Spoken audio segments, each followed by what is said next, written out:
guys, it's Sam and I'm here with...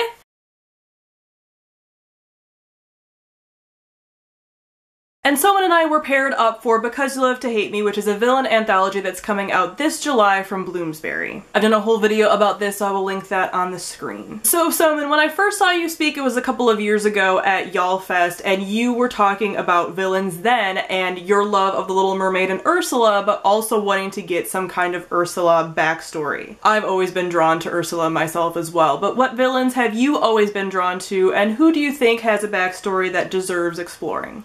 Thanks, Sam. I'm super excited to have collaborated with you on this story for Because You Love to Hate Me, first of all.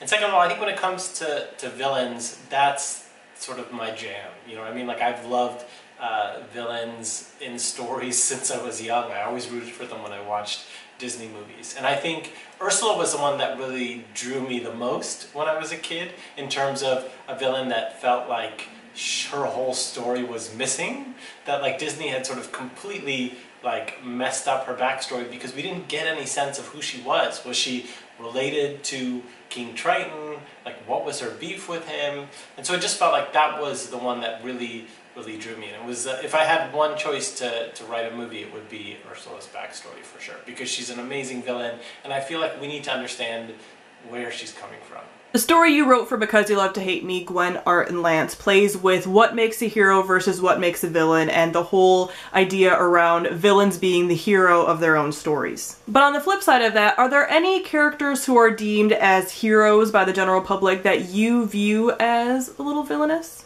This is a tricky question, because I think, you know, the sort of main heroes from books that we all know and agree on, you know, usually in a book, you can explore their inner life and really get a sense of, you know, why they act the way they do. So even if they do something wrong, it's hard to sort of call them villains. I think in terms of film, in Disney movies growing up, I always felt like the heroes were the most villainous people in those movies. Because if you look at like Ariel or you look at Simba, those two characters are so stupid and make so many mistakes and literally are saved all the time by other people and never once actually do the right thing.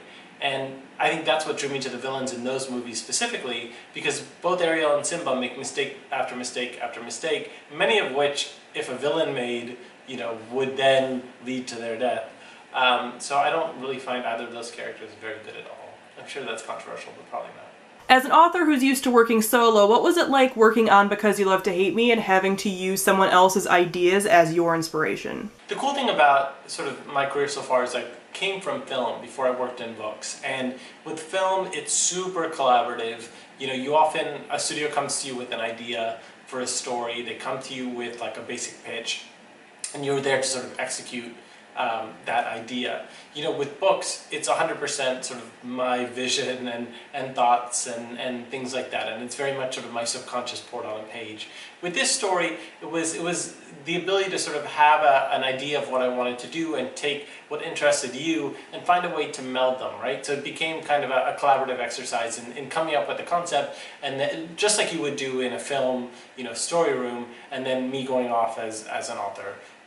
So it was the best of both worlds. When Art and Lance takes a look at female villainy, and for the longest time it seems like female characters weren't allowed to be villains, and if they were, there's a whole other thing about how they were either old or disfigured or all those things that come up with villainy. But what do you think has been the kind of shift into female villainy being a little more allowed? And do you think that they're going to get the backlash as things move forward that they traditionally have gotten? Because for a while, female villains seem to get a lot more hate than the beloved male villains in certain circles. I'm always amazed that Disney has like 60 animated movies and they've only used female villains like 7 or 8 times, because the female villains are the scariest ones, because they can't necessarily rely on brute strength.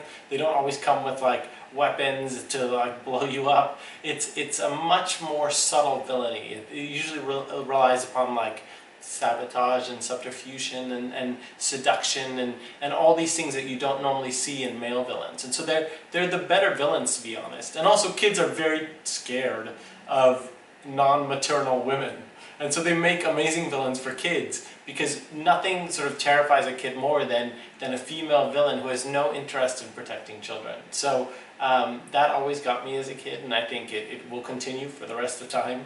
And so I think that's something that will last forever. For Gwen, Art, and Lance, you chose to use technology and kind of social media as the medium for your storytelling. What made you want to take the story in that direction and integrate those kinds of modern things into it? This particular story, I wanted to go into a modern day high school, and with writing the School for Good and Evil series, which is obviously what I've been doing for the last 6 years, that's based in sort of a fantasy land that has no connection to modern reality. So this was my first time writing fiction set in a very modern day high school.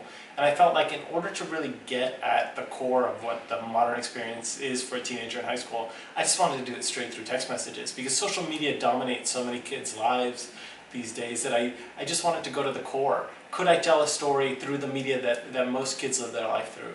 And so that's where that idea came from. And I also thought it would be an interesting story challenge. You know, can you tell a full-blooded story, almost like a novel's worth of story, in text messages?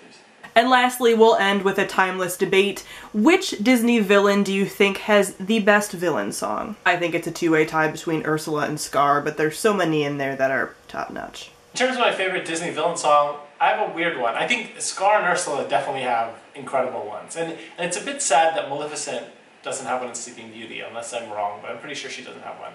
My favorite one actually is from The Hunchback of Notre Dame, where the priest guy, I don't know his name, but he sings a really sort of weird, creepy, lustful song called Hellfire about Esmeralda, and it's so un-Disney and so sort of dark and amazing, and so that's the one that I remember the most in terms of what just creeped me out.